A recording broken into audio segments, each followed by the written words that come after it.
Welcome to the Trashcats Trashcast. I'm Richard. I'm Steven. And today we're going to talk about why dumb people burn crosses and what happens when you question the church.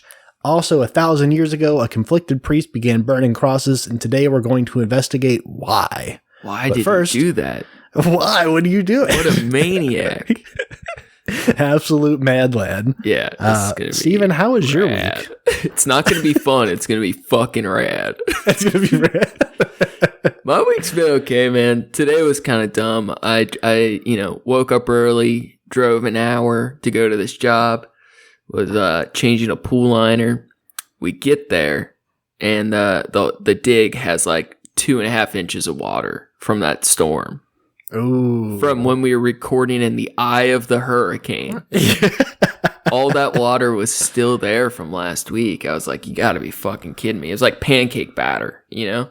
Oh, boy. I was like, and I understand because... And I bet that's real good for pool setting, right? You just can't do it if it's too much water. And people like don't get that, or they just want their stuff done. So it's like, we wasted an entire afternoon for no money. But it's the way she goes sometimes, It's the fucking way she goes, boys. The way she goes. So, just wasting time, losing money on jobs, but while applying for new shit. The cat's doing great, though. Good. We released Grisha to the full house today. So she's been running. Right now, she is sleeping in here, so she makes noise. I'll let her out. But she's a free little kitten now. It's been fun. Working on some art, and then... I got a quick shout out. I've mentioned her before, but my neighbor, Diane, the old lady, lives up the hill. I was talking to her because there's been this loose cat in the neighborhood. My whole life revolves around cats. It's ridiculous. Yeah. So it fucking bubbles over here. Yeah. We were looking for this stray cat, and she had this beautiful classical music playing, and we started talking about music, and it turns out her roommate is a classical music and jazz professional reviewer. Like, she really writes for magazines and like has a blog, and like even like Penn and Teller. Like, I forget which one. Dude, which one? Penn and Teller, the magicians. One of them's a musician, and like he paid her to review his album. Like. So, wow, that's awesome, actually. It's pretty cool. So they have like they have CDs being delivered every week, and she just like gave me a cachet of like 100 classical albums. Oh my God, that's fucking awesome. She has thousands. So she's like, whatever you want, whatever you find interesting, just let me know. I'll make you lists. I'll give you a copy. So I was like, wow. It's fucking immediately what are you laughing about?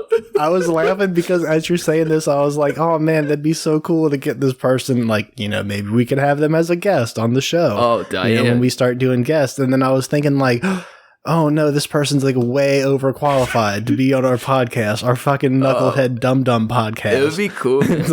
And, my kind aunt and uncle, my kind of uncle that I do the landscaping for, dude, he's a sound engineer. He plays piano like 6 hours a day.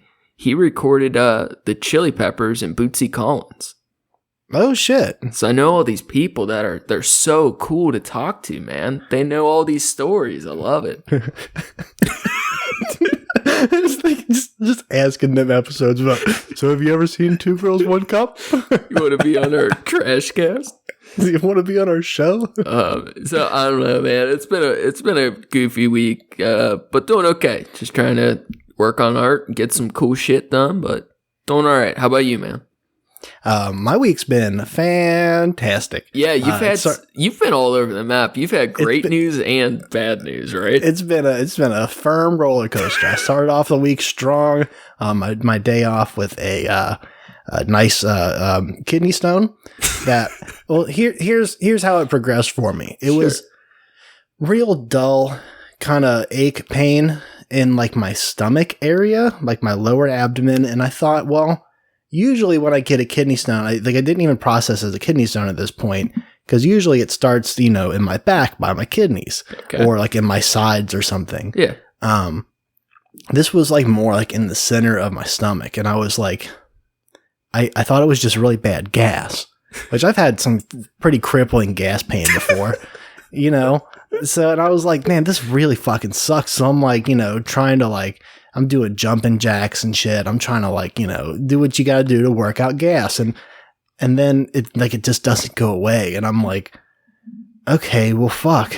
You know, maybe it's a kidney stone. Like eventually, like hours later, I'm like, well, maybe it's also a kidney stone, you know, instead. So I'm drinking, guzzling water at this point, and it's not going away. And I'm like on the toilet constantly.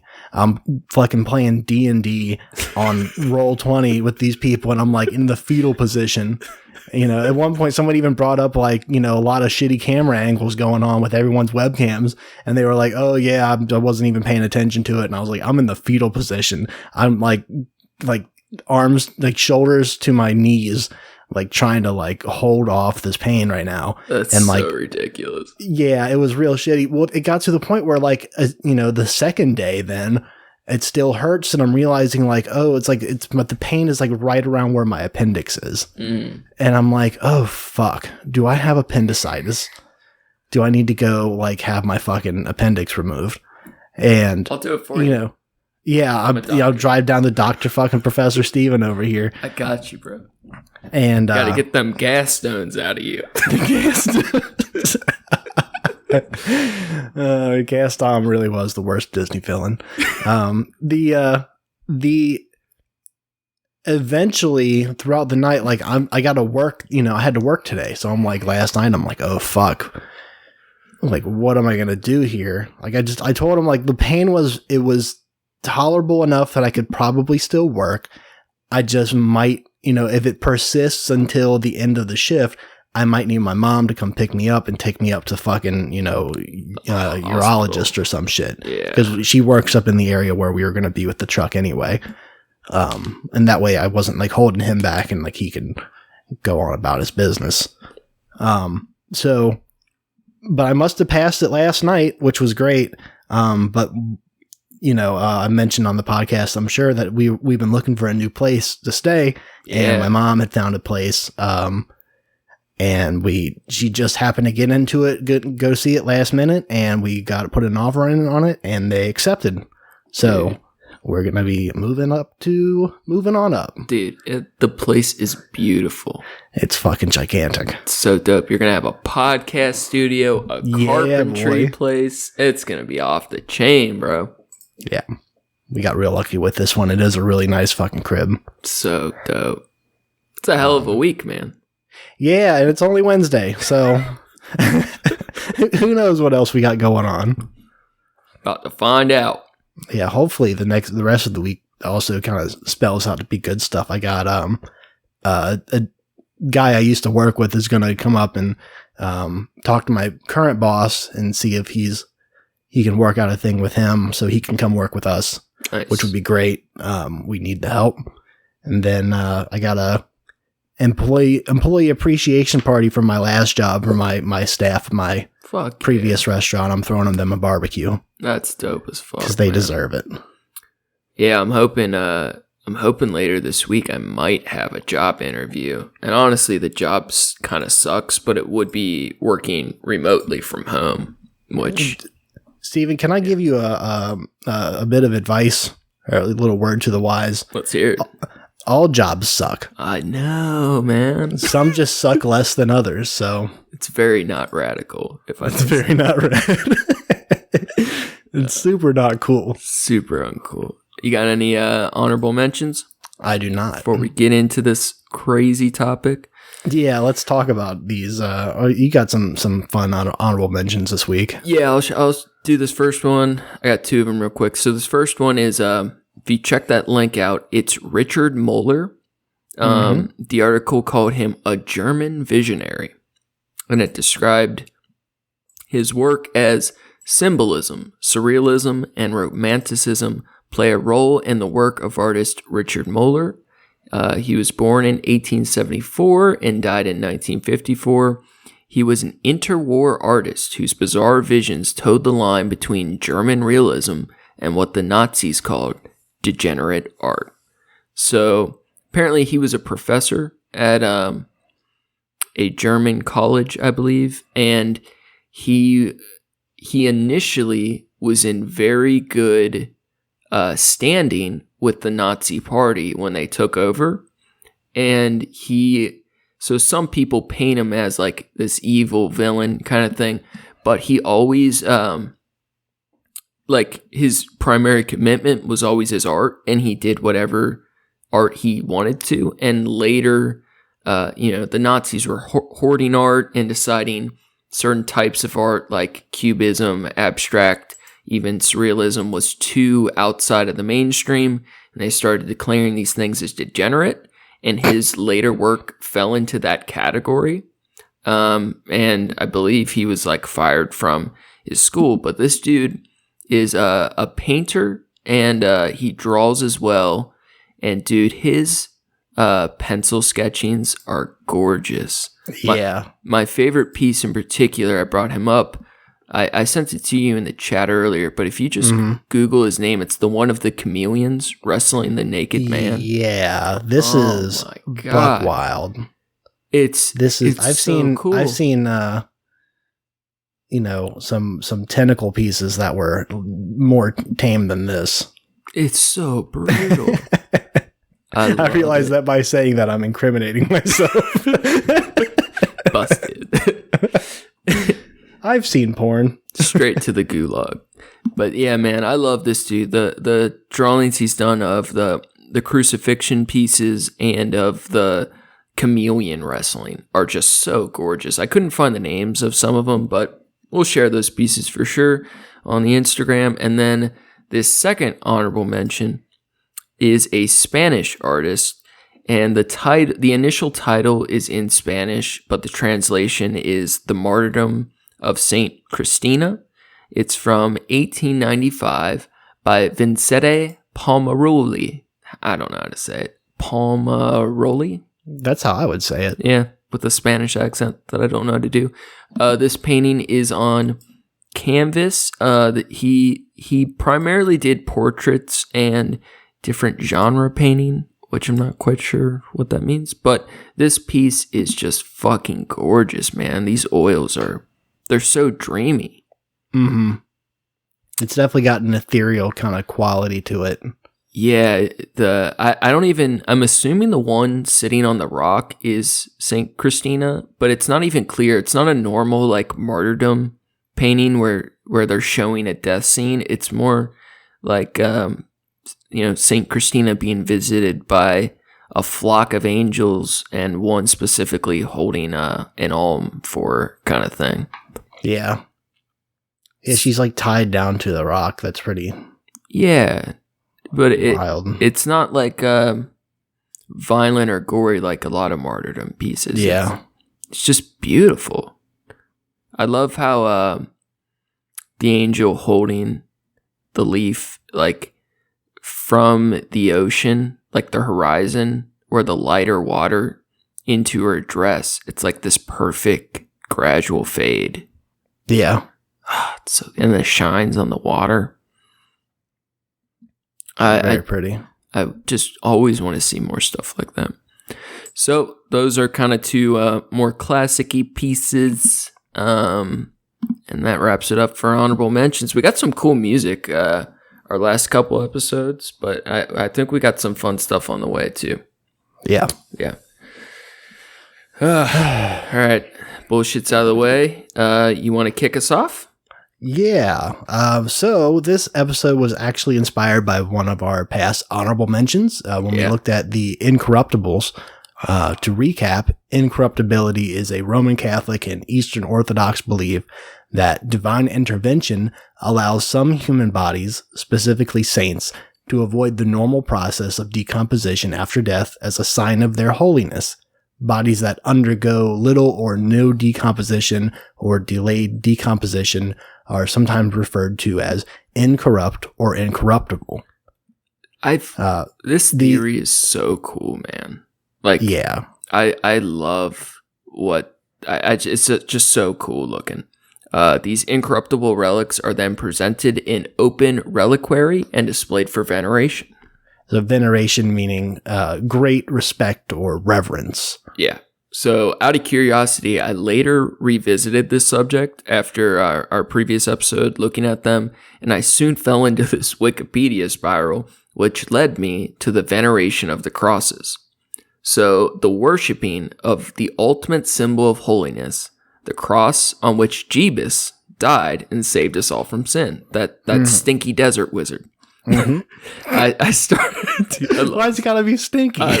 He's been in the desert for 40 days and 40 nights. Yeah, true. People back then were probably spelled pretty rough. Either way, he's a wizard.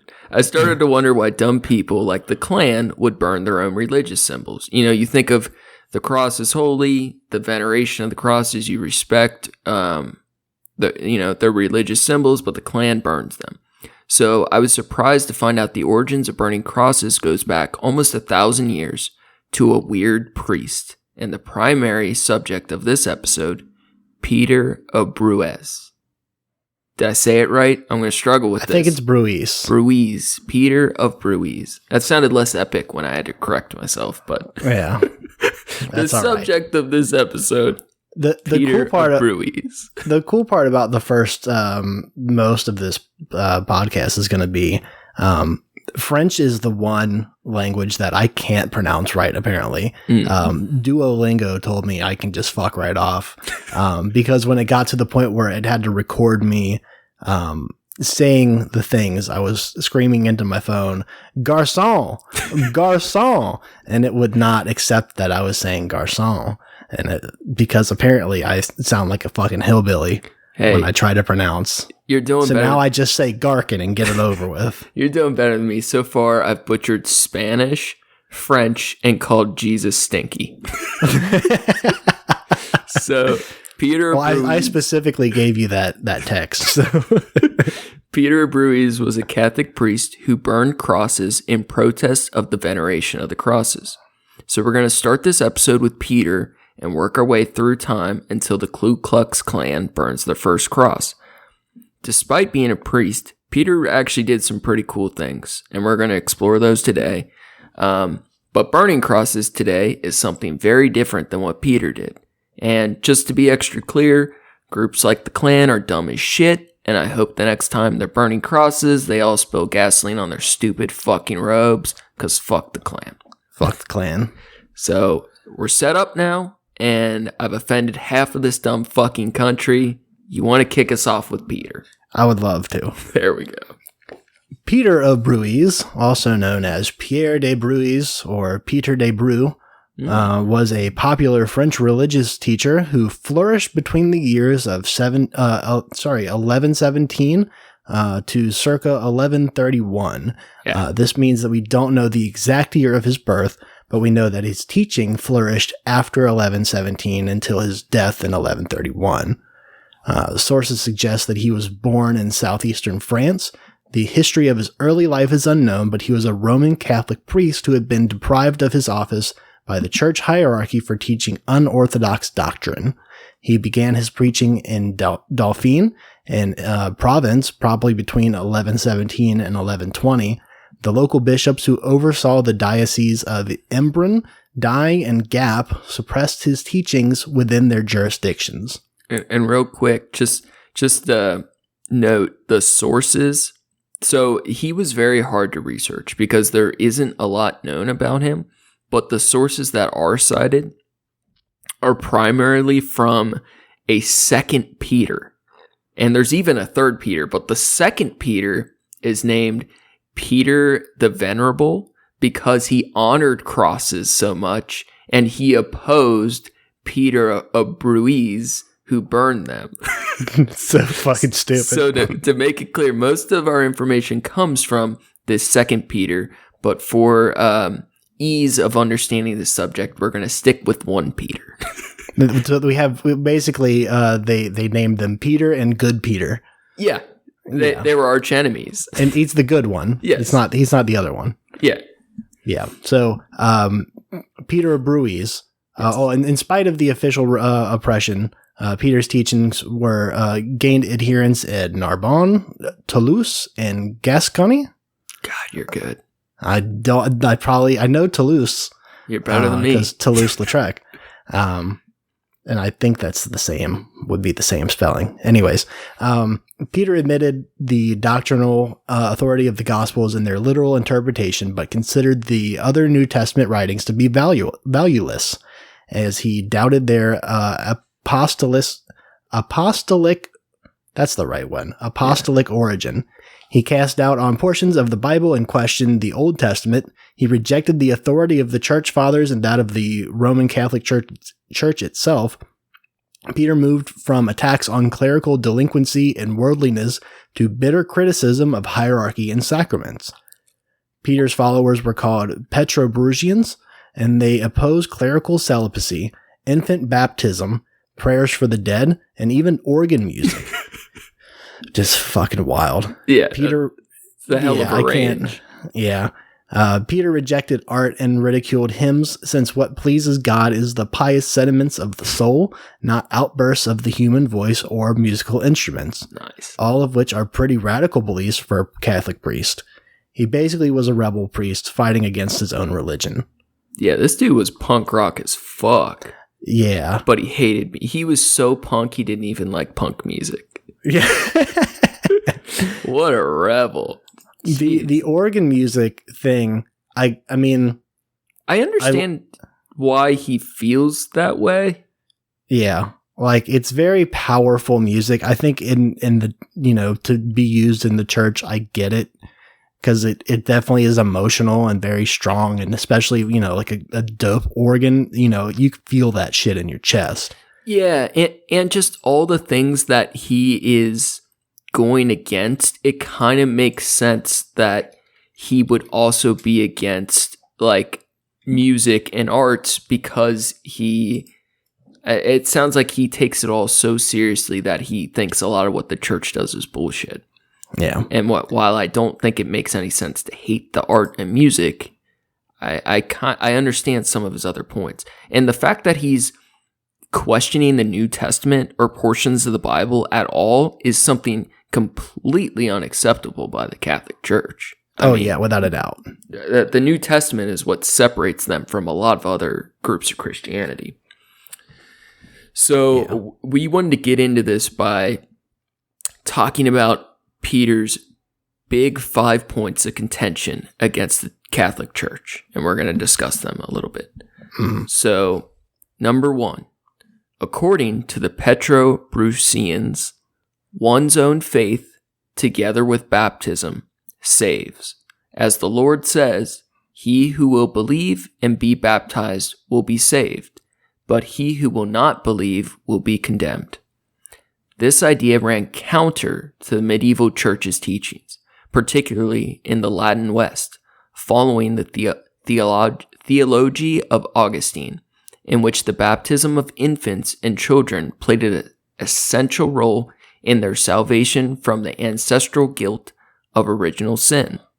He believed that each individual is to be saved by their own faith. So he basically believed like you still needed to be baptized to go to heaven, but baptism alone was not enough. Baptism is they pour the stupid water over your head as a baby and you're officially a Catholic. And a lot of Catholics believed that this alone would let you into heaven. And he was like, no, fuck that. Just because you're baptized is not enough. You have to have faith, and the level of your faith will be judged by God to see if you enter heaven. And that was counter to the church. Petrobrusians. Were you baptized? I was not. Oh, you fucking heathen. I know, right? Dude, it sucks because it's one of the only like big sacraments you can undo. That and being confirmed. Like it's when you're in 8th grade before you start high school, the Catholics do your confirmation and you become an adult Catholic, right? Mm-hmm. And it's supposed to be your choice. It's your Catholic bar mitzvah? Yeah, exactly. So you're officially a big Catholic adult boy. And you don't have the option of undoing it. So once you're in, you're in. But I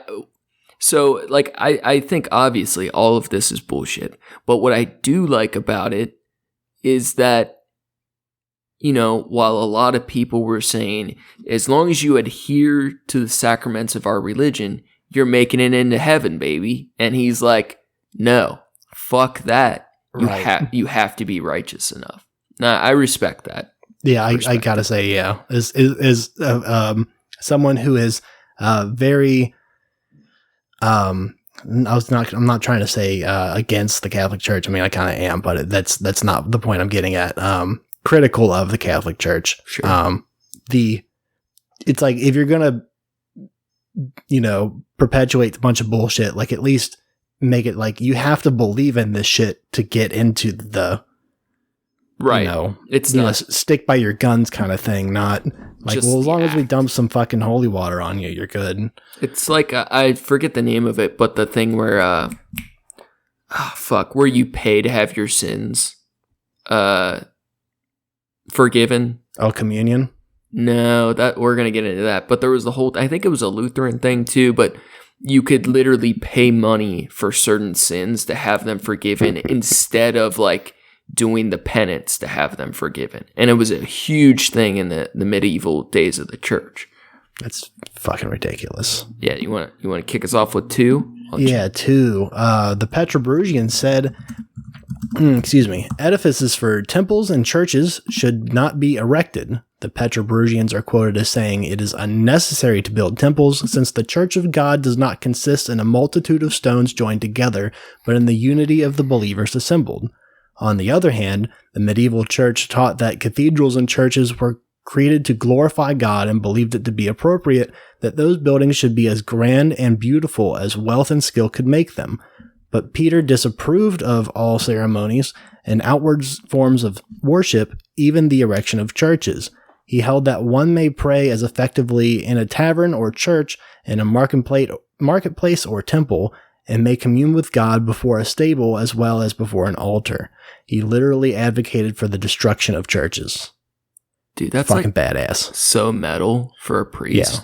Yeah. Like you do hear some like new age like preachers or pastors, whatever, say some things along these lines, but especially for this time, for him to be like, yo, fuck your church, we'll pray wherever we want. We're not a church of stones joined together, but we're the unity of the believers. That's like a big fucking deal. And he literally like petitioned for the destruction of churches. He wanted them gone. Yeah. Like, if you're supposed to live like Christ, and then all stories say that he lived, as pious, but without. Yeah. Jesus would have been a hippie Marxist. Like, yeah. I don't get how like the hypocrisy of Christians or just religious people in general being like pro capital punishment or all the different like political aspects that would run so counter to the religion is incredible. Yeah. So real quick, that the paying to forgive sins thing, that is actually called indulgences.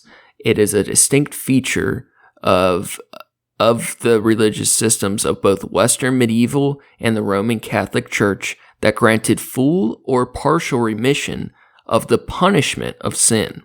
The granting of indulgences was predicated on 2 beliefs, and then it gets into the beliefs. But basically, if you're rich and you had the money, you could go to your priest or bishop or whatever and have certain sins forgiven, or at least mostly forgiven, as long as you paid enough money. And there were literally lists of the different sins and how much you could pay in indulgences to have them forgiven. That's because God deals in money, number one. Number two, it reminds me of the the old televangelist commercials. I mean, I'm sure they still do it. I just don't see them as much anymore. So I don't have cable, where the televangelists would come on. They're like, for we need $10,000. We're collecting $10,000, and then we can heal this young boy who's crippled below the neck. He's paralyzed, and we're gonna save him, but we need $10,000 to do it. Oh my god! And it's like that shit is so. And we need $10,000 so we can pray for this boy, and then God will come down, and it's like that fucking makes me so mad, dude. That goes like right right with the prosperity teachings. Are you familiar? I am not.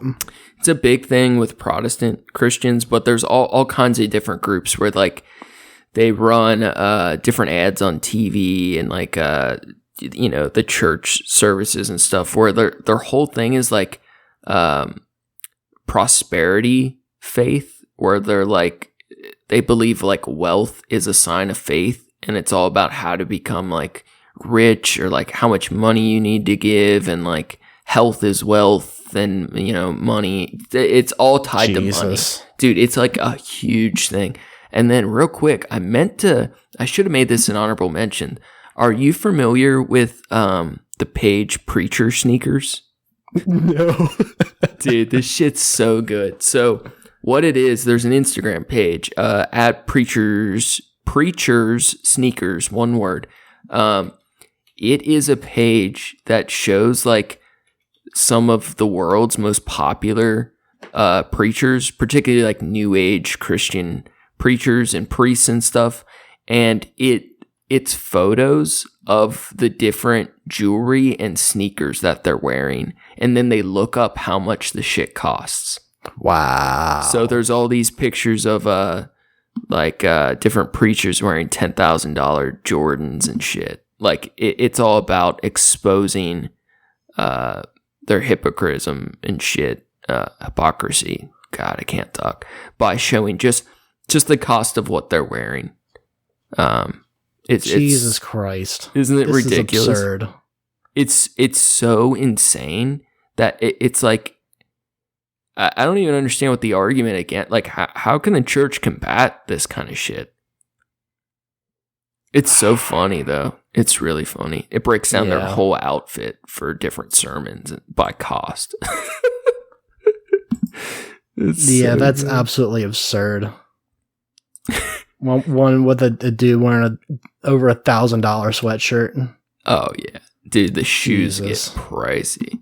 All right, back to it. So what are we on? Point 3?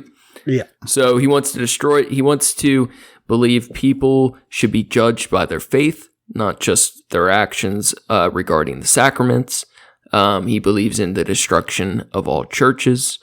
Third, the Petrobrusians command the sacred crosses to be broken in pieces and burned, because that form or instrument by which Christ was so dreadfully tortured, so cruelly slain, is not worthy of any adoration, or veneration, or supplication. But for the avenging of his torments and death, it should be treated with unseemly dishonor, cut into pieces with swords, burnt in fire. That was seen as an iconoclastic heresy and as acts of sacrilege by the medieval church, and still is by Catholics today. I mean, I completely agree with that thought process. Well, here's of him, not of the church. Well, see, I agree with him, but I also, his reasons for it are kind of bunk, because he says they should be destroyed because it's what Jesus died on. Like, out of respect, you know what I mean? Right. I mean, I of course, the reason they should be destroyed is because it's a problem. But the idea is like, if you're going to worship an idol or a deity, then why would you worship the thing that they were killed on? Well, from the Catholics' point of view, it's because Jesus' death is what saved us from original sin. And like his death was the ultimate sacrifice, and we honor the symbol of that because his death is why he matters so much. But from Peter's point of view, he's like, what the fuck, guys? Why are we worshiping the death scene, the murder scene of our Lord and Savior? So I don't agree with his reasons why the cross should be destroyed, but ultimately I agree with what he wanted, you know? Yeah. So I think he's right, but for the wrong reasons. Different means to the same end. Exactly. Who cares why he wants to destroy him? At least he wants to, right? Yeah. So real quick, iconoclasm, it comes from the Greek word icon and clasm, meaning figure or icon, and to break. So it's the breaking of figures and icons. Iconoclasm is the social belief in the importance of the destruction of icons and other images or monuments, most frequently for religious or political reasons. Aside from burning crosses, examples of iconoclasm include things such as flag burnings, or when the Roman emperors destroyed their predecessor statues. We've seen a lot of that in the last year with the destruction of old fucking shit statues. Yeah. It also always reminds me of, for whatever reason, the Gorillaz, one of their early music videos, and they put it on shirts and used the art a lot, just said reject false icons. And that was one of their like big things in their early days, was reject all false icons. And that's always stuck with me. Like anything that is honored, like sacred, is bullshit. Yeah. Pretty much, right? Yeah. Yeah. I can't think of one sacred thing that should be sacred. I mean, sacred things are like the relationship that you have with a loved one, or, things like, but it's like, there's not memories. Yeah, exactly. You can make things like images or whatever that can show that, I guess, but that's for you personally. It's not something that everyone should have a social, connection to, sacred connection to your, relationship with your grandma. Right. To your specific grandma, it's not like, I even have, this is so goofy, but me and Sarah went on a hike like 2 years ago, and she just picked a random rock off the ground, and it was like a shitty seashell. But we were in the middll of the woods in Cincinnati, and I was like, oh, that's kind of weird. And it's rolled around in my backpack ever since, and it feels kind of special, right? Like, dumb thing. But, like, I don't necessarily want to destroy it inherently, but, like, or even, like, like if you wear a ring in a relationship, right?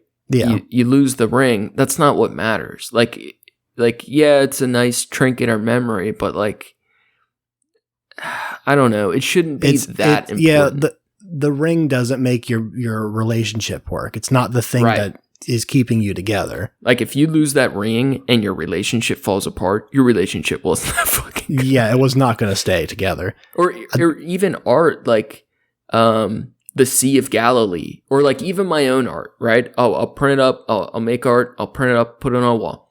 That's special to me, but it should never be so sacred that I can't rip it up, right? Mm-hmm.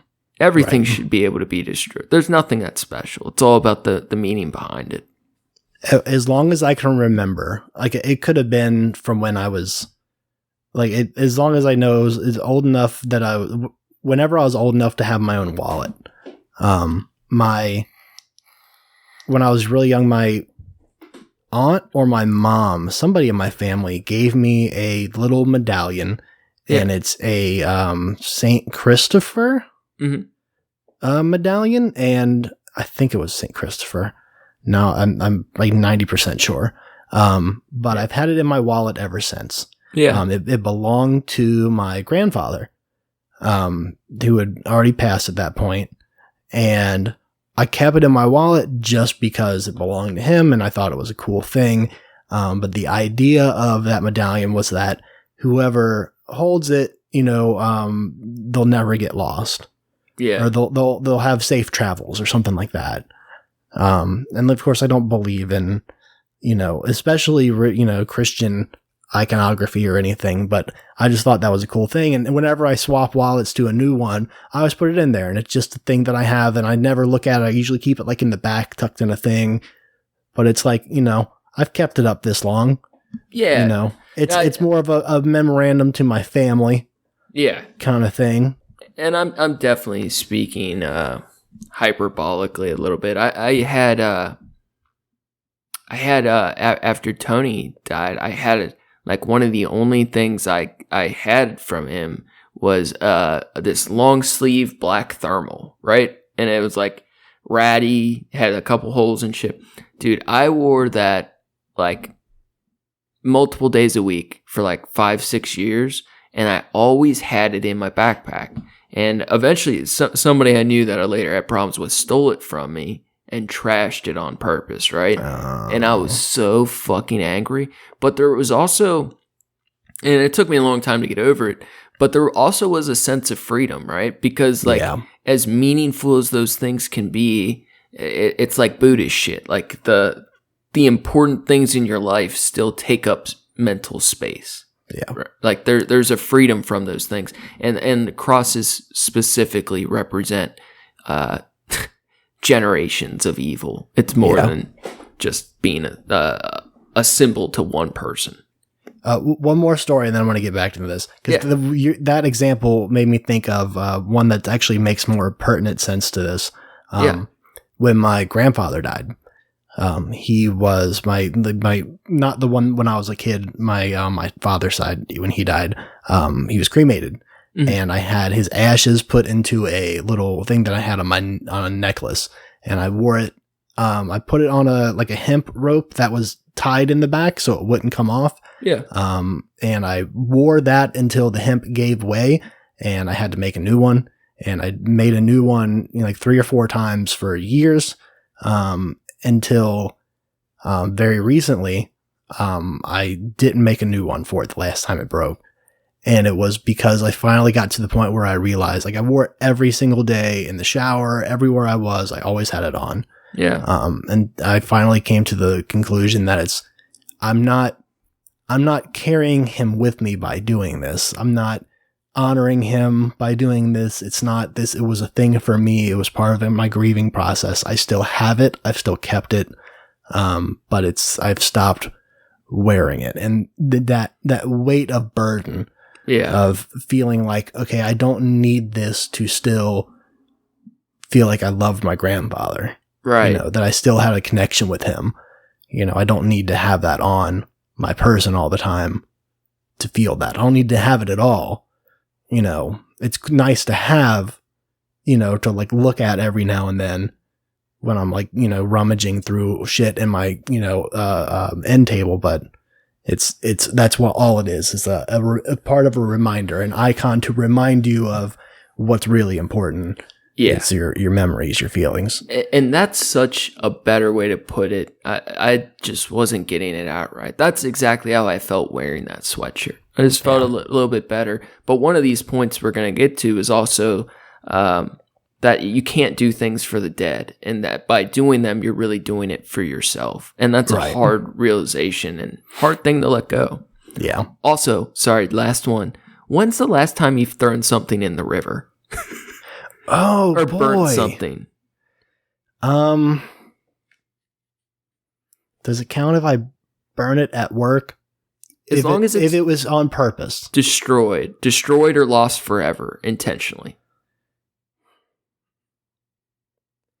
Like something of significance? Yeah. It's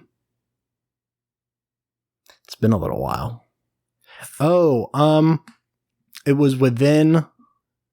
It was probably about 2 years ago or so. Okay. I destroyed some old personal effects from a previous relationship. So satisfying. It is. Oh my! It was one of those things like, why do I still have these? It's just torture. Did you have any photos? Because they melt so pretty. Like a film photo. I might though somewhere. I can probably do that. It's the best. They melt, they warp. Oh, it's so good. Cool. They turn. Now I know what I'm doing this weekend. Dude, I know. I got a couple things. I still just, it's like you put them away and you forget about it, and then they show up one day and you're like, fuck, I can't wait to get rid of this. It feels so good. The chuck something in the river. Oh, it's the best. I'm going to throw this bike back in the pond and save it for Trinity when she gets older. I pull it out when she gets older. A lot of memories in this old pond. Oh, you're going to love it. Oh, fucking A. So number 4 of Peter's points of contention against the Catholic Church. Yes. Petrobrusians denied sacramental grace rejecting the rite of communion entirely, let alone the doctrine of the real presence or the nascent scholastic amount of transubstantiation. Transubstantiation. So when I was writing this, all right, transubstantiation is my biggest, like, surefire attack on the church, and I kind of went ham working on this. This is going to get fun. So okay, transubstantiation. Cool. It's when the Eucharist, the bread they give, the little crackers, the communion wafers. Yeah, and the wine, they believe it literally turns into the body and blood of Jesus. And that is like a tenet of Catholicism that you have to believe. That it's not a representation, it's not symbolic. That it actually is. And you cannibalize Jesus at every mass. So that's transubstantiation. Okay, so the Petrobrusians, this is a quote, they deny not only the truth of the body and the blood of the Lord, daily and constantly offered in the church through sacrament, but declare that it is nothing at all, and ought not to be offered to God. They say, "O people who do not believe the bishops, priests, or clergy who seduce you, who, as in many things, so in the office of the altar, deceive you when they falsely profess to make the body of Christ and give it to you for the salvation of your souls." The term substantiation, used to describe the transformation of the consecrated bread and wine into the body and blood of Christ, was first used by Hildebert the Levarden in about 1079. The theory had long been widely accepted as orthodox doctrine at the time of the attacks of Peter of Bruys. Less than 2 centuries later, in 1215, the Fourth Lateran Council officially declares transubstantiation the necessity. So, excuse me, Jesus, coming through. Officially declared transubstantiation the necessary Orthodox Catholic explanation of the Eucharist. So even 1,000 years ago, people were calling out the bullshit of transubstantiation, right, one of the greatest frauds of Catholicism, and they still believe it today. It's the greatest proof that all Catholics are either brain-dead, hypnotized idiots, or crazy cannibals. There is no in-between. There's no in-between. There's no in-between. They're either cannibals or fucking idiots. There's no exception. Yeah. It's insane. Either you believe you're eating people and drinking blood, or you don't. And you're doing it anyways. Oh my God, dude. It drives me nuts. I look at people I love that believe this shit. I'm like, what the fuck is wrong with you? Now, that's funny to me because I thought when I was young, like I've done the communion thing because I've gone to church with like my family before, and like I basically saw that like, oh shit, it's snack time, and dude, like, and they were like, they were like, one of them, I remember someone in my family was like, I don't think you're supposed to go do that, and I was like, I'm gonna go do it anyways, and they can't stop me, so I did it, and I thought even then as a child and through most of my life, I thought the idea was that like, it's just symbolic. Nope. You know? To some other Christian faiths, it is symbolic, but to Catholics... And it was a Catholic church that I was at. Yeah, the Catholics say it literally is flesh and blood. And there's been internal debate on if they should update it to be symbolic. But every reform they do, they stick to it being literal because it's been written into their faith as such an important tenet. So... Oh man, I remember like as a kid, dude, I've ate thousands of those shitty crackers. Thousands. I went to so many fucking churches, but it was always so cool when you go to a different church and they have a different flavor cracker. You're like, that church is pretty cool. Their crackers are way better than that shitty church. I'm going to get the good crackers this week. I was actually recently. I've looked online and I've found websites where you can just buy. We can buy them. Yeah, you can just buy the wine and the crackers in the bulk. we could start snacking on them for every podcast. That could be our pre-podcast snack. I actually, for a little while, I considered the idea of getting holy water bottles and then just filling them up with tap water and then selling them. We could like get full priest robes and eat our crackers. Just put vodka in them. I fucking love it, bro. Those crackers are so good. The sour cream and onion Jesus. Oh, some comedian did a joke about that. I want some pickled Jesus. Some hot, spicy Jesus. All dressed in zesty Morton Jesus. Oh, God, yeah. So, the idea that during Mass, the bread and wine used for communion becoming the body and blood of Jesus Christ is central to the Catholic faith. Indeed, the Catholic Church teaches that the Eucharist is the source and summit of the Christian life, but a new Pew Research Center survey finds that most self-described Catholics don't believe this core teaching. In fact, nearly 7 in 10 Catholics, about 69%, say that they personally believe that during Catholic Mass, the bread and wine used in communion are symbols of the body and the blood of Jesus Christ. Just 1/3 of U.S. Catholics say they believe that during Catholic Mass, the bread and wine actually become the body and blood of Jesus. And they say, and if they say they don't believe in it, they're either liars or hypocrites. Fucking liars or hypocrites. Like, what the fuck, bro? Dude, but what this shows is that the church is so antiquated. Their people don't even believe their own bullshit anymore. Yeah. They're like doing it out of habit because they think it's the right thing to do because that's what their parents did. But how can you literally say something is something and that you have to believe it to be part of their church, and then like a third, what was it? Is it a third or 61? It's the 7 and 10 that don't believe it.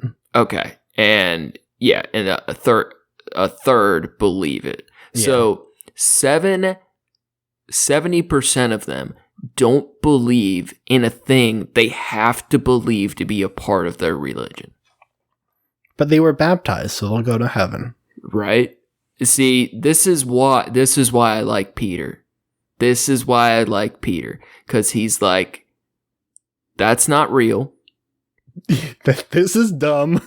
This is all dumb. You're offending God. God died. Like, even if his reasons are slightly flawed, because his point of view is that God died once, and that it's impossible to continue to eat him. And if anything, that's offensive, right? Yeah. Honestly, it sounds like something like a satanic church would do. Dude, right? Like, it sounds exactly like some shit that like a pagan church would do.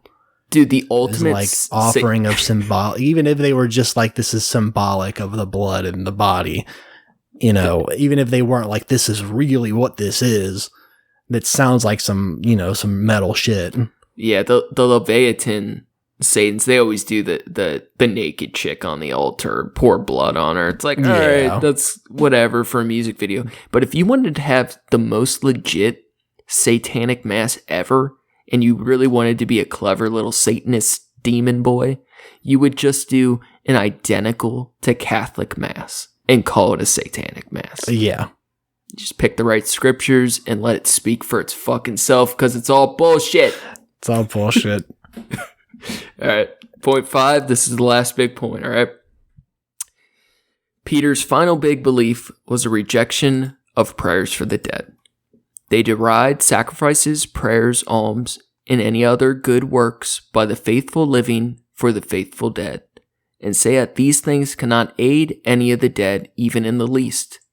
The good deeds in the living cannot profit the dead, because transferred from this life, their merits cannot be increased nor diminished, because beyond this life, there is no longer place for merits, only retribution. Nor can any dead man hope to gain from anybody that which he did not obtain while alive in the world. Therefore, those things are pointless that are done by the living for the dead, because they are mortal and have passed by death beyond the way of all flesh, into a state of the future world, and took with them all their merit, to which nothing can be added. Dude, that's like the most beautiful fucking poem ever. Right. Jesus Christ, that's so good. Yeah. Oh, makes me want to die and make people not pray for me. That's how good that was. Jesus Christ. What the one line, what was it? There's no longer place for merits, only retribution. And then the mortals have passed by death beyond the way of all flesh. That's so beautiful. Yeah. I love it. Yeah. Peter's still a believer in Christ, but right. He doesn't suck as bad as some of them. Yeah, and here's the thing, like, I don't know, man. He's getting down to the nitty gritty of like, what does it really mean to be a Catholic, though? Like, what are the tenets that we should be following? Right, because if we're gonna try to live this life and do this shit, exactly. Because by all accounts, I still wouldn't like or agree with him. But here's the thing: is while I may think somebody's religion is garbage, right? Really any religion, I can kind of respect someone who sticks to their guns, right? And it's just like, that's what I believe. It's unshakable. But I think it's dumb, but I can kind of respect it a little bit. But what I don't respect is when people don't question the things they're believing. And even if I disagree with him fundamentally on a lot of these aspects, like believing Christ is your savior, he's questioning his own church from a position of power, which is more than we see from church leaders today. It may be the amount of Lost I've watched lately.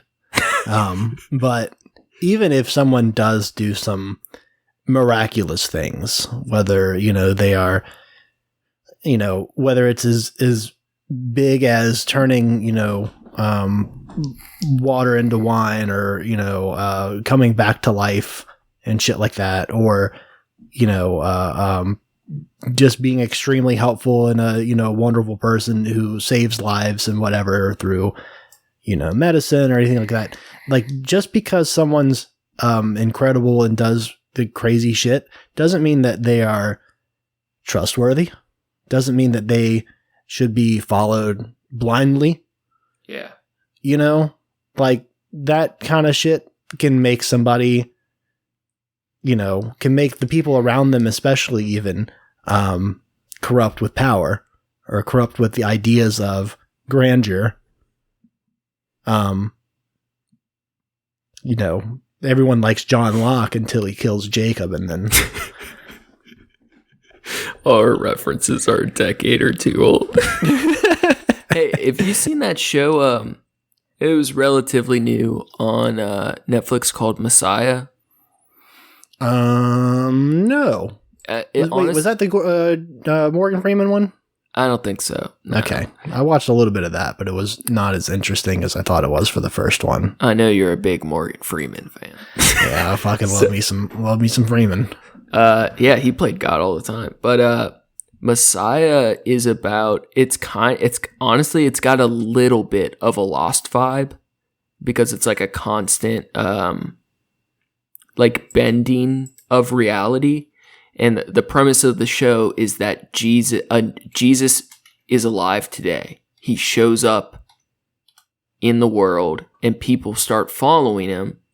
And the governments of the world don't know if it's a cult, don't know if he's faking it, don't know if it's legit. But he starts performing real miracles and people start following him across the world. And basically people don't know how to handle it. And it sounds like Black Jesus. I'm not. What? Did you ever watch Black Jesus on Netflix on Adult Swim? No. I think it's on Hulu, but it was an Adult Swim show called Black Jesus. Very good. You should definitely watch it. That sounds goofy. Jesus shows up. He comes back and he's in like Compton or something. Oh, and shit. He helps some people open a community garden, and he's trying to do good for the world, but he gets roped into some stereotypical Compton shit. Oh God! And people just like don't believe it's real Jesus. Oh no, they know he's Jesus. I mean, there's a couple people that don't believe in it, but he's just Jesus. Adult Swim, man. They're always asking him ballsy, to, man. Yeah, always asking him to refill the wine at the party. Oh my God. Yeah, dude. Messiah's worth checking out. There was I was gonna ask. All right. Regardless if it was a second coming of Jesus, whatever, what would it take for you to believe in God? All right, so I think we're both kind of atheists, but I do acknowledge the possibility. I'd say realistically, I'm atheist agnostic, but depending on who I'm talking to or the mood I'm in, I'm going to say atheist to like kind of like make my point. But like if I'm really truly discussing what I believe, I see there as a possibility or just that I can't prove it one way or another. Exactly. There's the audacity to believe that you have the solid answer that there is or is not and a deity of some sort or another is crazy. So I definitely believe in the possibility that there could be. I just think that it's so unlikely, and it's even more unlikely that it's the Catholic God, right? When there were so many beforehand, there and after that, it would take a lot for me to believe in. I mean, like there's enough weird shit that on a day to day that people experience or feel, and like it can, so much of it can be chalked up to coincidences and stuff like that, or just like really weird goofy things that it's like, wow, that's really weird how that's how convenient or how coincidental that was. Like it seems like it could be more than that, but at the end of the day, that's really what it is. And I mean, I experienced those things, and of course, a little flicker in my head is like, oh, that was some wild shit of God to do, it's be big if true, but more like it just flickers for a second, but it's never enough that it's never more than that. It's not, I can't. Yeah, it would have to be a personal coming to me or coming, to and like showing themselves. God would have to reveal himself to you. Yeah, he would have to expose himself to us. It sucks because I think I feel similarly.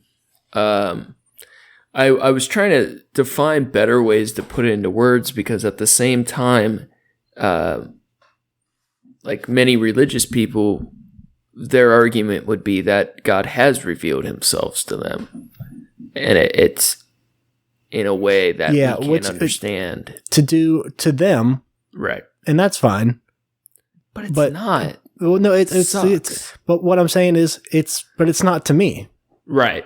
So like, that's fine that you feel like you had this connection and you had this, thing, but like that doesn't make sense to me. Then what if he can reveal himself to us, it would be crazy for them to say, for an omnipresent being, omnipotent, that's the one I'm looking for, is omniscient, that one, for an all-powerful being to be able to reach down and communicate with us, and then choose not to, realizing that like there's so much that's wrong, and the translations of what he gave to us 1,000 years ago was wrong, is now being corrupted, due to the politicians or due to the politics of kings in the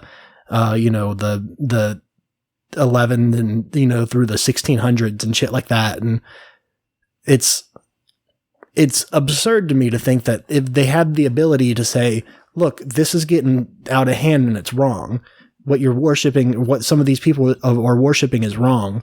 Right. This is my word. Get it right. Then they wouldn't do that. Right. I can't stand by that God. No, he's such a little bitch. He won't show his face. Such a little bitch. And if it was real, man, he would be so cruel. Yeah. That, like you're saying, I would never be able to trust, accept, or embrace something so cruel. Right? Now, what if... Who's the one that God asked him to kill his son?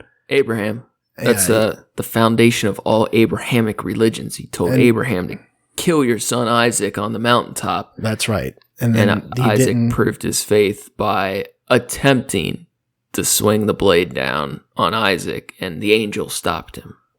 Yeah, and that was like, there's a quote, something I actually think it was Lost, and they were saying, like, you know, when God asked Abraham to kill Isaac, and he said, but he didn't let him kill Isaac. And he's like, but why do you make him do it? Why do you ask him to do it in the first place? It's absurd. It's cruelty. Yeah, it's cruelty. Yeah. Now, what if you saw like an angel? Like something visual? Like, could you trust your eyes if you saw something? You saw the wounds in his side. You see the angels fly down from heaven. You see, you're driving down the street and you see Jesus at Starbucks pounding a Frappuccino. If I saw Jesus at Starbucks smoking a cigarette, a clove cigarette, I would have to stop and have a chat. Yeah. If I saw a thing like, you know how people say they see like specters of ghosts or whatever. Yeah, that's what I was getting at more. You see an angel. I mean, I guess it would depend on the circumstances at the time, but even then, I'd still think that my first thought would instead be like, oh, there's that, I saw a ghost. I would still, I mean, like, unless I was, if I was completely convinced in my head that this is an angel, this is a thing sent from God, and if I had like a message in my head that came with it, then I could take that maybe as like a sign. If I just seen a thing and I was like, oh, that looked like the typical description of what an angel looks like in artwork and whatnot, and I know that it is that way, then I would think that I saw a ghost still, and then I would think, oh, maybe this is that like timelines crossing shit, like fucking string theory shit. Okay. We need to do string theory soon. Yeah. Now, what about not necessarily like a ghost or a fucking leprechaun or an angel, all those things. Yeah, exactly. What about like coincidence stuff, chaos magic? Like, have you ever had a sign from the universe that was so convincing that it made you want to believe in something more? Let me give you a really good example. Sure. About 4 or 5 days ago, I had a dream. And in my dream, I was at my father's house in Florida. And I was walking out to the garage. And the garage door was open as I walked. It's connected to the house. So I walked from the house into the garage, and I'm looking out the garage door, and there standing in the driveway was my grandfather, the one that I have the ashes of. Yeah. And I was surprised to see him. And he walked up to me and he said, "Hey, I wanted to say thanks for all the good food." And I wanted to say, I wanted to make sure that you have a good day. And I gave him a hug, and then I woke up. And the hug felt very real, but I also have like a body pillow kind of situation that I lean on, because I have the acid reflux that I have to keep myself up on my side. Yeah. So that's a really sweet dream. It was a really nice dream, and it definitely made me feel like that was a visit from my grandpa. Did it feel sad, or were you happy? I was very happy. It was very good. Yeah. It felt very, real. And, like we had talked about before, like sometimes you, after not seeing someone for a long time, you kind of start to forget their face a little bit. It was very clear. It was like he was there, and it was like a reminder. Dude, that shit's intense, man. That's your brain wanting you to remember. Yeah. Yeah.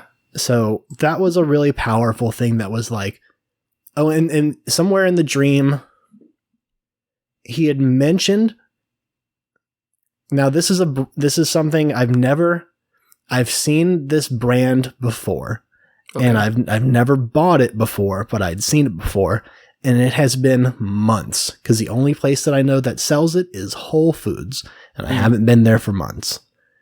But it was Waterloo sparkling water. Okay. He mentioned something about it. And then he said, once again, thanks for all the food, and I hope you have a good day.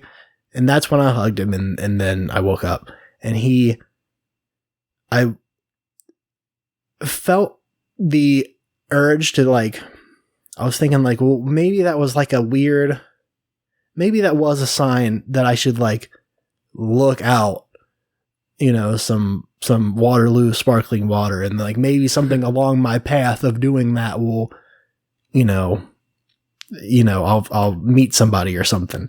Sure. And I went to the Whole Foods. First of all, they stopped selling it except for in the 12 packs. They had it in the singles, and I got one of those, and it was good. But nothing other substantial happened. I mean, so my point being that I was persuaded by this vision, this dream, to go buy a product. Yeah. Because my grandpa mentioned it in a dream. No, obviously that's it's a very mild thing to convince somebody to do. It wasn't kill my son. Right. Do you feel like, obviously very mild example, and it doesn't matter, in the sense, you still went out and did that with your grandpa and your thoughts, but did it feel like an unreasonable thing? No. Or did it still feel enjoyable? It wasn't, or it was enjoyable. It was more like a fun thing for me because it was like a scavenger hunt kind of how it really felt to me. Because it was I had just gotten off of work, and I worked down the street from the Whole Foods anyway, and I kind of turned near there. So I was like, I'll just go, a block over, and I'll hit up the Whole Foods real quick. And I did that, and I got lunch too, and then I went home. I just saw slightly unrelated, but an article about how product places, advertising, and companies are now working on subliminal advertisements that use different tricks in commercials, such as different frequencies or repetitive nature or certain things they know is meant to be memorable to try to get their products to be relived in your dreams. And they started doing studies on these new commercials. It's mostly soda and alcohol, which if you ask me, the alcohol, that's kind of insidious to do. It's pretty fucked up. But the percentage of people dreaming of the product is so much higher than a normal commercial. They're figuring it out really well. It's pretty wild. That was fun. Should I get back to Peter for a sec? Yeah, let's go ahead and talk about Peter again for a minute, and then we can get off on another. Yeah. So for all the 5 big points that we totally got derailed from. So Peter's 5 points. For all of these beliefs, the Catholic Church labeled him a heresiarch. Heresiarch? Yeah. So heresiarch meaning leader of a heretical movement. The church wasn't going to let this stand. And they weren't going to let it stand and risk his beliefs spreading any more than they already had. He had amassed this following. Their authority would not be questioned. So the church did what all churches do best, which is to kill. Yeah. So on one Good Friday, and if you're not familiar, Good Friday's during the Easter shit, right? You can't eat meat on Good Fridays. So on one Good Friday, in or around 1131, the Petrobrusians got together a great multitude of people.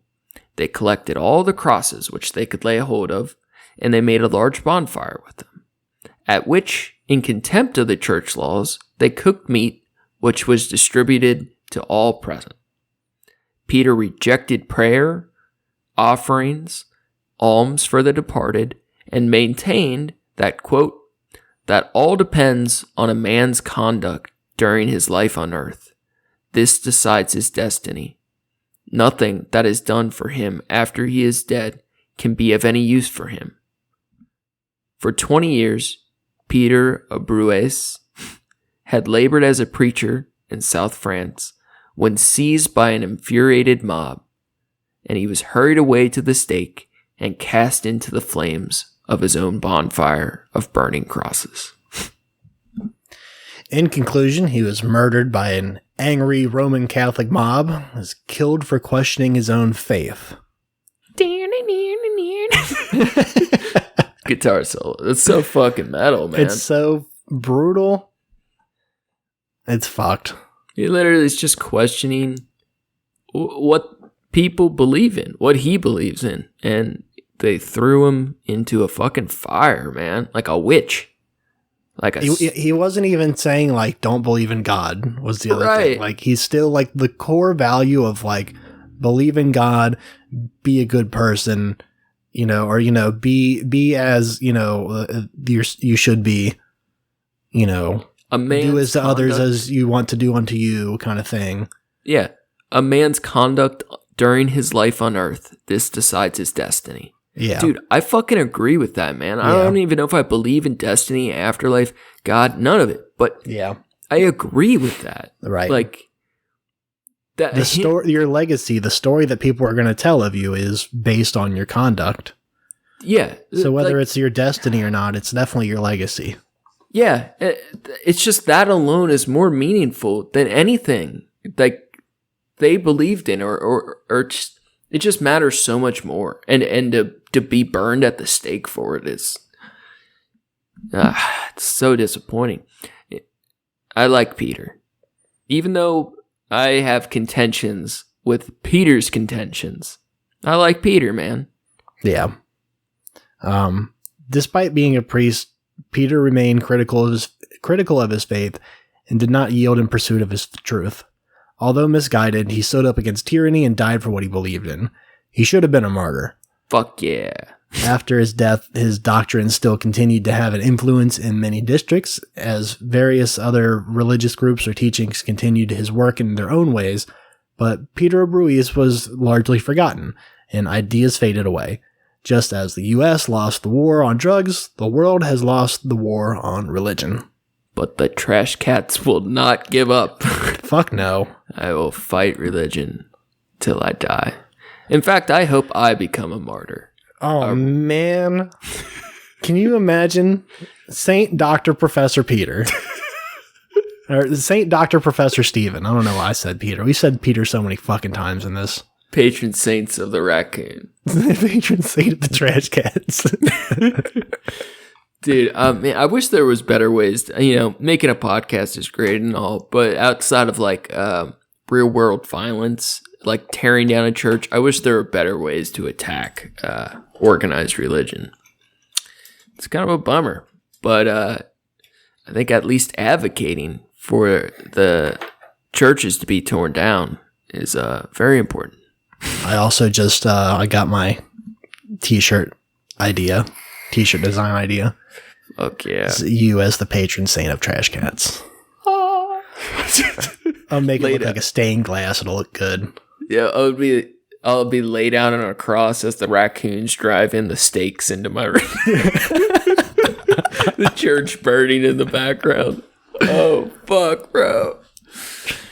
Except instead of crying out in pain, you look like you enjoy it. Like, yes. Rock hard. Rock hard erection. Where's that painting of Jesus? The fucking rock hard dick. Just ready to go. He's a sadist. They said he was celibate. It didn't mean they didn't get boners. Oh, yeah. Jesus was known for his boners worldwide. Shit, bro. All right, so 9-inch nail, am I right? Yeah. Should we start connecting this to... So this is kind of like the origins of the burning crosses. This is where it kind of came from. Should we start working it forward through time? Yeah. Okay. So basically everybody forgot about old Peter, until some assholes started burning crosses again, and some loser on Wikipedia linked it to Peter. Whether directly or indirectly related or inspired by Peter's actions, we may never truly know, but modern cross burning dates back to the 14th century in medieval Europe, when Scottish clansmen would set fire to the hillsides as a statement of military defiance or a call to action for soldiers ahead of battle. On other occasions, a small burning cross would be carried town to town or used as a signaling device from a distance to pass messages or rally the troops. The burning crosses took on a new meaning when they made it to the US. So, like, it is a jump. We don't know for sure if the Scots were directly inspired by Peter, but we know Peter's teaching spread. There's actually another character I'd like to explore at some point named, it's like Peter of Waldo or something, and they call him the Waldo. Peter of Waldo or whatever. There's like 18 million Peters. Like, they're all religious teachers in Europe. But there's a couple other religious organizations that after our Peter of Bruez, passed, all these different groups picked up his teachings in various different forms. They all weren't pro cross burning, but they took on a lot of his belief in questioning faith. Right. So these groups spread across Europe after his death. And so we don't know if the Scots were directly influenced, but I mean, there weren't a lot of people burning crosses till Peter. So, right. You know, the Scots took it on as a battle thing. And then when it made it to the US, as we all know, it changed quite a bit. Yeah. The Ku Klux Klan was founded in the twister. was founded in fucking idiots. They're so fucking assholes. God. It was founded in the 1860s as a club for Confederate veterans. It was established as a vigilante group against the progress of Reconstruction, the period after the American Civil War, when attempts were made to redress the inequalities of slavery and its legacy, and readmit the union of 11 states that had succeeded. The first wave of the Klan had members from all parts of the U.S. Southern white society and used violent intimidation to prevent black people or white people seen as supporting them from voting or holding political office. Now, the KKK got a lot of inspiration from these Scottish fraternities, like the rituals, the hoods, the whole Klan thing. It's obvious. Fucking losers, dude. Yeah. copping shit from the Scottish, number one. And then just perpetuating a bunch of bullshit hate. Yeah. Because that's what they daddy did. Dude, I wish I could remember the name of the battle, but the early Klan shit, there's one story in particular where this whole town of Klan members, all their robes were made by their wives, right? Mm-hmm. Like, there was a local seamstress, or the wives would make their get-ups, right? Their stupid little ghost robes. And for whatever reason, the particular seamstress of this small town, she had made the ropes for everybody, right? And apparently she wasn't a very good sewer. So she didn't know how to make the hoods properly, and they're riding into battle, and none of them can see out of their stupid masks.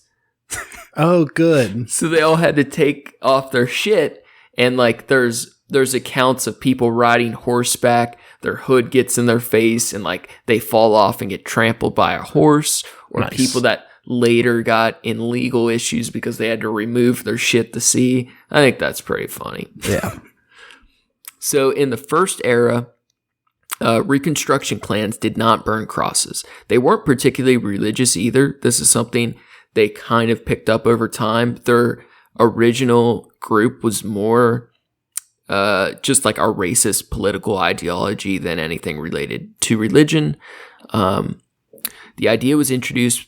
The idea of the cross burning was introduced by Thomas Dixon Jr. in his novel *The Klansman: A Historical Romance of the Ku Klux Klan*, which came out in 1905. What a stupid fucking name! I want to, in my head, the historical romance of the Ku Klux Klan that makes me think like it's fanfic of like clan members. Yeah.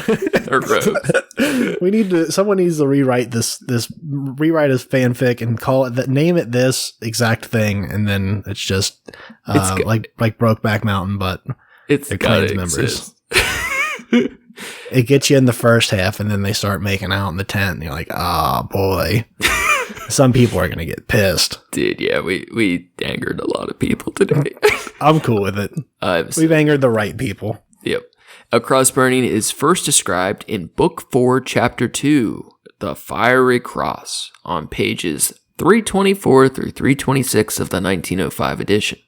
That is very specific. Right. It is introduced by one of the characters as the old Scottish rite of the burning cross. It will send a thrill of inspiration to every clansman in the hills. Because they live in the hills. Yeah. The book continues to describe burning crosses as a symbol for an unconquered race of men, which is dumb. Yeah. The scene is accompanied by... Oh, that's you. Sorry. Yeah. Go ahead. Thank you for starting taking away my one line. And I just got so revved up. Yeah. So the scene in the book, it's accompanied by an unnumbered plate illustration by Arthur I. Keller, captioned "The Fiery Cross of Old Scotland's Hills," showing two robed, unmasked clansmen, one of whom is holding a lit cross over a bound, blindfolded, and gagged black American, while the robed and hooded clansmen look on. God, that sentence was a nightmare, wasn't it? It really was. The novel ends with a clansman waiting for election results, stating, "Look at our lights on the mountains. They are ablaze. Range on range our signals gleam until the fiery cross is lost among the stars," meaning that he had won and civilization had been saved in the South. That imagery is kind of cool, but man, this is all the more evidence to firebomb Alabama. I wanna of the stars. I was gonna say, Jesus. I need to make sure that we point out, because I know that's what you meant. That you weren't saying the imagery of the black guy bound in. Yeah, that's not what he meant. I knew I was gonna say at least one stupid fucking thing today. Done fucked up real bad, Steve. God damn it. We're canceled. We'll be off iTunes by next week again. It's hard to get canceled when you never started. Yeah, it's all right. Dude, what was I going to say? I was going to say something. I looked at the art of that, the plate illustration was pretty dumb. These people fucking suck. Pretty dumb. It was pretty bad. It kind of sucked. Pretty dumb. The novel The Klansman would later inspire a movie, D.W. Griffith's controversial if popular, and it was controversial. It was controversial and popular. The 1915 film The Birth of a Nation, which played a crucial role in the revival of the Klan. In the movie, the Klan hangs a black man in front of a burning cross, and ever since, the burning cross has been a symbol of racism and hatred that has been used to terrorize people ever since. And basically, they just stole the imagery of the burning cross from this stupid fucking movie. Yeah. Right? Like, the Klan definitely was not aware of the origins that possibly predated the Scots. Right. So, the origins of the Scots, or Peter Brues. Dude, how do you say it, man? Brues. I had it right for like the first half of the episode, and then my dumb, stupid brain lost it.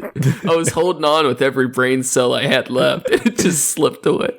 Bruise. It was long forgotten. Racism ruined cross burning, and that's bullshit. Like, dude, it should still bullshit. Like, it sucks, dude. Like, I would love to burn a cross in rebellion to the church, and racism ruined it. Yeah, it's so shitty. It's true. It's so true. It's like they fucking ruin everything, man. They ruin everything. Goddamn racists. Dude, it sucks. That actually reminds me. I saw. What do you know? I guess there's a fourth. I'm trying to find. Say, do you know the Muffin Man? Do you know the Muffin Man? Do you know the Muffin Man? Do you? I guess apparently there's a Fourth Reich motorcycle club. No. Apparently it's a there's a lot of Fourth Reich groups though. Yeah. I saw somebody, and it might not have been exactly what it was. It was what I found when I first looked up about it. but there's a one of them in the Metro Detroit area now. Really? Yeah.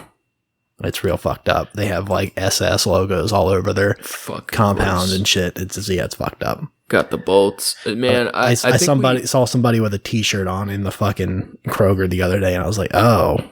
Attack on site. Yeah. I think we touched on a little bit. It's like the whole QAnon thing really sparked a lot of shit up. Dude, the Nazi movement, the neo-Nazi movement is like raging again in Germany. That's huge. Crazy. It's absurd that it should be allowed to happen at all in general anyways. I feel it's... Well, especially there. I mean, they have laws against it, too. Yeah. I mean... It's fucked, man. I'm fucking sick and tired of people. Yeah, well, let's we're almost done with the Klan. Let's get these Let's just get through the Klan. Yeah. So apparently the Klan has always claimed that they were lighting the cross in celebration, not burning it maliciously. And to an extent, the law has agreed with them. The 2003 Virginia versus Black Supreme Court decision struck down on Virginia versus Black, the Supreme Court decision struck down on a state statute which classified cross burning as prima facie intimidation, which means it's Latin for the first face or on the face of things. That's so. I love etymology shit. That's a really good one. Yeah. The first face. The First Amendment case acknowledged the KKK's ability to express messages of shared ideology, leaving the burden of proof on the state to prove intent to intimidate. Which, here's the thing. We're going to talk about the First Amendment here a bit, and full support, right? But even the first times, one of both the first and second time I think the Klan ever burned a cross, it was on top of this mountain in response to a Jewish man they believe murdered a local girl. So they went up to this mountain and they lit these massive crosses, right? The whole point was to intimidate. Right. It's like I'm for the freedom of speech. I don't think it should be inherently wrong to burn anything, right? Mm. Like as a symbol, right? Yeah. Flag, a cross, whatever. But that on its face shouldn't be wrong. But pretty much any time someone's burning a cross today, it's only done with intent to intimidate. It doesn't make fucking sense. So the ACLU has since defended the Klan burning crosses. The ACLU is an awesome group. Them and other groups like them have been forced to defend the Klan. They've defended Nazis' freedom of speech, flag burnings, among many other things. While controversial, all these eventual court cases resulted in upholding our freedom of speech, and as fucked up as burning a cross today in the United States is, it is our right. This is all that more important when our corrupt leaders try to strip away our rights. Earlier this year, then President Trump cited an incident at a protest in Portland as the inspiration for his recent proposal. He was quoted saying, 2 days ago, leftist protesters in Portland, Oregon ripped down a statue of George Washington and wrapped it in the American flag, and then they set the American flag on fire. He then proposed legislation for criminalizing flag burning, which had a year's jail time as a penalty. And he's not the first person to suggest this, and I don't always like going back to Trump because he is a pretty extraordinary example of like shitty leadership. Yeah. But, there's a lot of political momentum today to try to make examples of things like flag burning. And as stupid as that fucking is, we still will defend like cross burning, and it's like it's such fucking contradictions. Take it away. Well, it is quite a far jump from the Peter Bruey's burning crosses. The destruction of icons has always been about freedom of speech. And while we must always combat the great many evils of the world, we must also protect our freedom of speech to do so. Which it sucks. Yeah. We have to. Like, I mean, as much as it really does conflict me a bit. I mean, here's the thing about freedom of speech that I think that is the most important part of freedom of speech is you have the freedom to say and feel how you want, but when you expressing your feelings stomps on the rights of another, or, withholds the rights of another, or you're trying to conflict other people for things that they don't have control over. It's one thing if you're saying like, okay, all these, you're talking shit about like Catholic people, or you're talking shit about racist people, religious people or racist people or something like that. These are things that they've chosen to believe and continue to believe despite contrary evidence. They are choosing to be descripted by this. Sure. Yeah. If you're stepping on the rights of those people, that's a choice that they've made, and they can always choose to change that. Right. When you're stepping on the rights of people that are born a certain way, whether they're black or gay or, whatever, that's something that that can't be allowed. When you're withholding the rights of another person so that you can express yours. It's on the same level of cruelty as God that we've discussed in this episode, man. I do think there's been an overreach of censorship on the internet specifically, as much as I absolutely overjoice in a lot of people that have been deplatformed because they were pieces of shit. Like Alex Jones, for example. I do, even though fucking Rogan's a piece of shit sometimes too, the idea that good speech is the best way to combat bad speech is something I do largely agree with. One of the arguments I've heard for like, I think we need the freedom of speech, but there are times where some amount of censorship makes sense. And the best case I've heard for this point of view is like a lot of the people deplatformed are alt-right or just literal Nazis, right? Yeah. And if the speech is meant to be violent, right? Like if you let a Nazi speak, right? And their ultimate beliefs of the movement they're involved in is the genocide of people, right? Right. Then in a way, any speech they offer is in support of that motive. Yeah. Of genocide. It's one-sided. Violence. Yeah. Right. So there are times when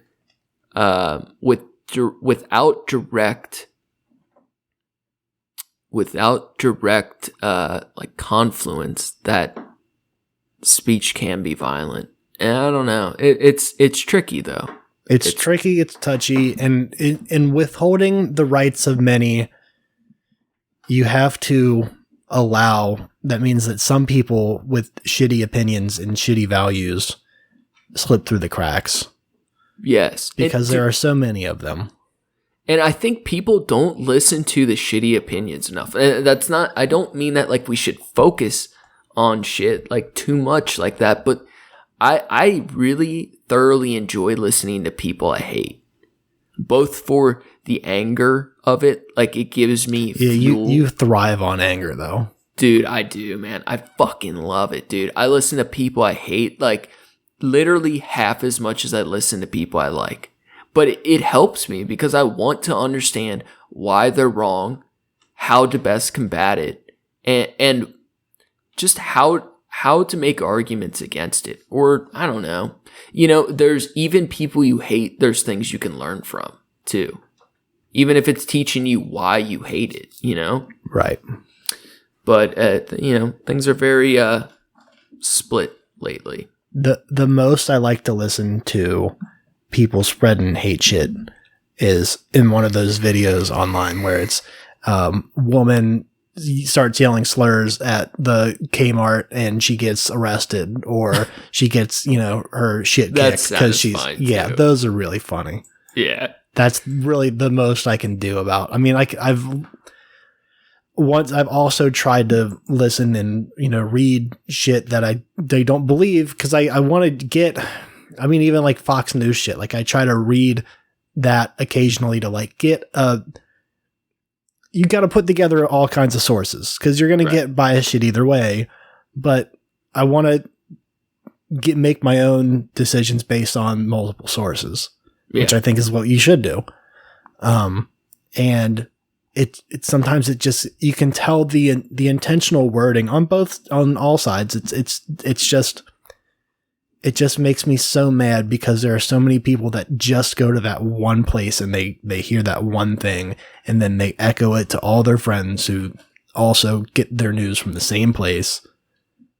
And then they get mad when you got it from somewhere else, or, you realize you read through the lines and figured out that this was a manipulative article. Right. Yeah, I think we need more intolerance mixed with constant questioning. Exactly what Peter did. Even though he was wrong, at least he was questioning. Don't tolerate the bullshit, y'all. Fight the empire, piss on your local churches, and burn all your fucking flags because they're just dumb symbols. Kick your local racists in the nuts. I think that kind of wraps. Piss on your local homophobe. I'm all for it, man. I think that kind of wraps up our main topic. Before we get out of here, did you want to hear a couple of these dishonorables I got? I came across. Certainly do. I started to read some of these and I stopped because I thought it would be more fun if I let you read them to me. I was kind of hoping I would get a chance to surprise you with them. So they're all relevant to our episode today and Peter shit. So Biden ran his platform against capital murder, right? On the federal level. So capital murder meaning the state murdering people on death row, criminals. Like death penalty shit? Okay. Yeah. He ran against that in his presidential run, right? Mm-hmm. This week, he decided to flip on it, and he is pro-death penalty, right? Okay. Big flip. He's a piece of shit. He's always gone where the wind blows. Fuck Biden. He was a shitty choice, but it's all there was, right? Yeah. So he goes for... He's cool with murdering people on a federal level, right? Mm-hmm. The church, the Catholic Church, because he's our second Catholic president ever. And he's like the most notably Catholic president ever. So you would think the church would be like, the Catholic Church would be embracing him or kind of making like, hey, he's our guy, he's our horse in this fucking race, right? So instead of chastising him for being pro-death penalty, right? Like you'd think maybe they would kind of be angry about that. Instead, this week, the Catholic Church put out an official statement saying that they may choose to ban him from having communion because he has a pro-choice platform. Not that he is pro-death penalty, but because he is pro-choice, they had a big vote with all of the top Catholic leadership. And they came to the conclusion that each local bishop may decide if they give him, Joe Biden specifically, or any Catholic follower, fucking the Eucharist. They may choose to deny you communion if you are a Catholic who is pro-choice. Now, to put that in perspective, literally the Catholic Church is split 50-50 on pro-choice and pro-life, right? So they literally just alienated the second Catholic president, even though they should have for different reasons. Non-related to abortion, but more the straight murder of real people, not gummy bear salamander things. And they just alienated half of their followers, which honestly is a very good thing because they're showing how antiquated they are, and they just isolated half of their members. So I don't think it's going to have any long-term effect. No, but it is a very stupid thing. I would like for it to, thing. But I don't think it will. I agree. So that's all going on, right, with the Catholic Church. Meanwhile, in Canada, they just found a mass grave of something over 200 children under a Catholic school.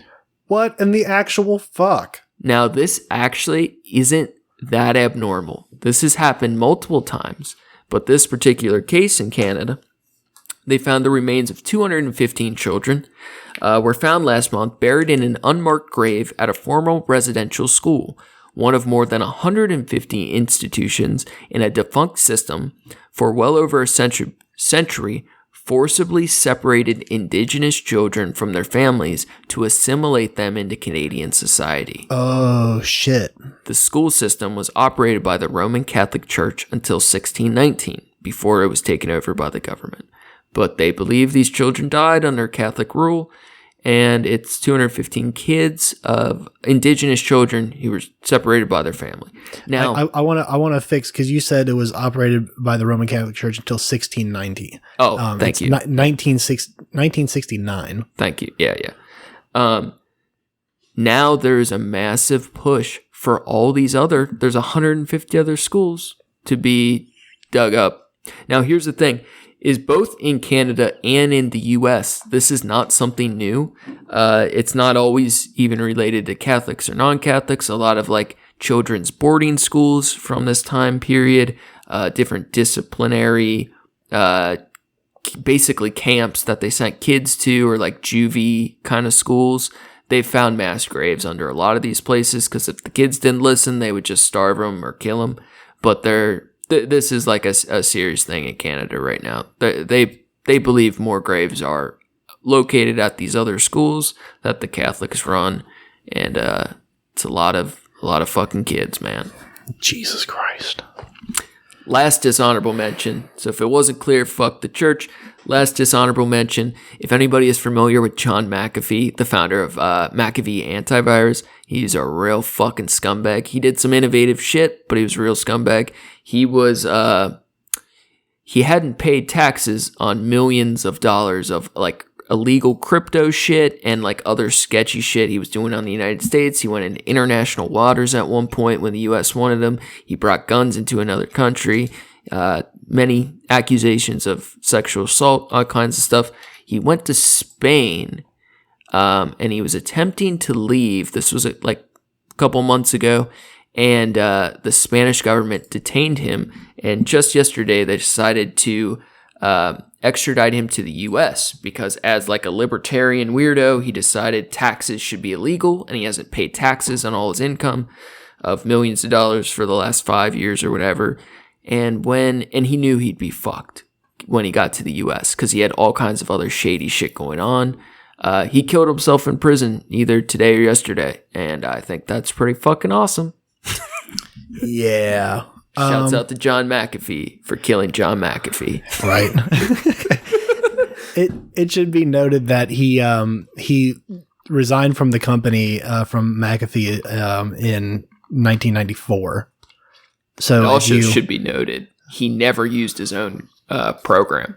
Oh, I didn't know that. He didn't think it was very good. He's like, why would I need this? As long as I don't go to sketchy websites, you would never need this, which I think is pretty funny. That is really funny. It was a decent program, but honestly, it was just new, and they were able to sell it to fucking everybody because it was the first big antivirus thing. There's a couple documentaries out about him that are very worth watching. And lastly, remember that the one thing you cannot say, or if you do, you never go to heaven, it's in the Bible, is you can't say there's no Holy Ghost. And I'm pretty sure there's no Holy Ghost. There's no Holy Ghost. Well, but Steven, if there's no Holy Ghost, then what are you saving room for at the school dance? What? Did you ever have one of those, a school dance where they tell you, you can't get too close to each other. You have to dance at an arm's length away because you have to save room for the Holy Ghost? I had never heard that one. I've only heard that from like movies or references to things, and I thought it was hilarious. That's some Jesus take the wheel bullshit right there. Jesus take the wheel. Take the wheel, Jesus. I'm drunk. You take it. I saw a bumper sticker once that said, God is my co-pilot, but then we crashed in the mountains and I had to eat them. Oh, God, that's fucking awesome. That was really good.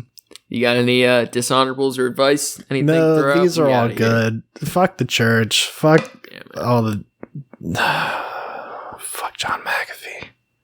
Shouts out to our artists. We'll share their work later. And shouts out to old Peter.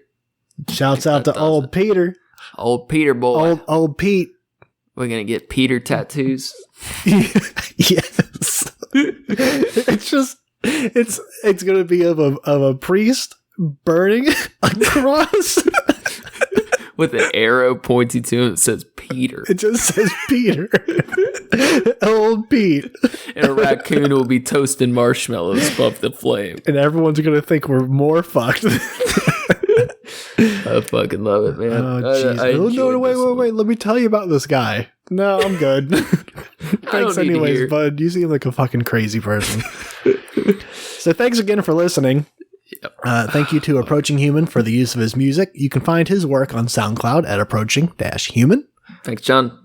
Make sure to check out the show page at Trashcats on Instagram for news and art from the show. Yep. You should also check out our Facebook. It's doing a little bit better than our Instagram, I think. Also our Reddit. I think we said we're not going to shout that one out anymore, but it's becoming embarrassing. Yeah.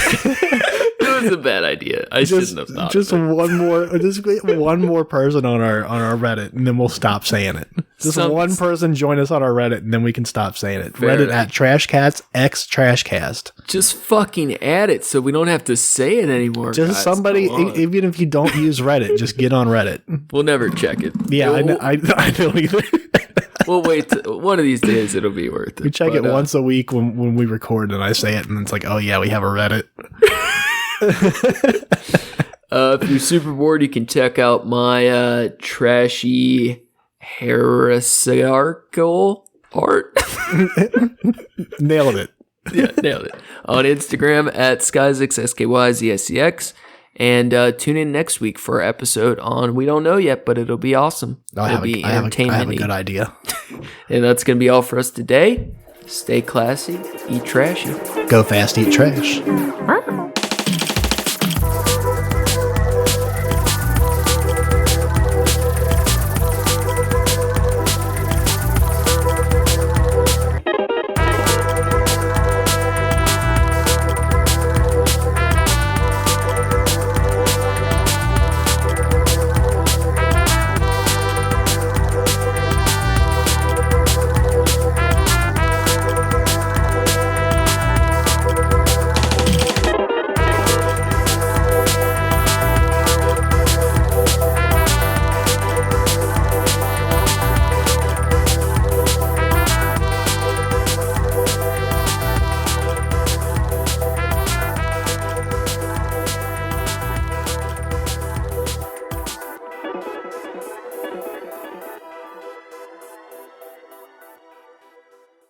Honestly, dude, it's amazing we've managed to bang one of these out like every week for 30 weeks. I know. It's pretty crazy, man. So much shit goes into these. These ungrateful fuckers have no idea how much work we put into this. These stupid fucks. You know what? I'm done. I'm done being nice. I think every day we placate to these fucking idiots, and they drink it up like soup, and they have no idea all the work that goes into this. Let's gradually get meaner and meaner.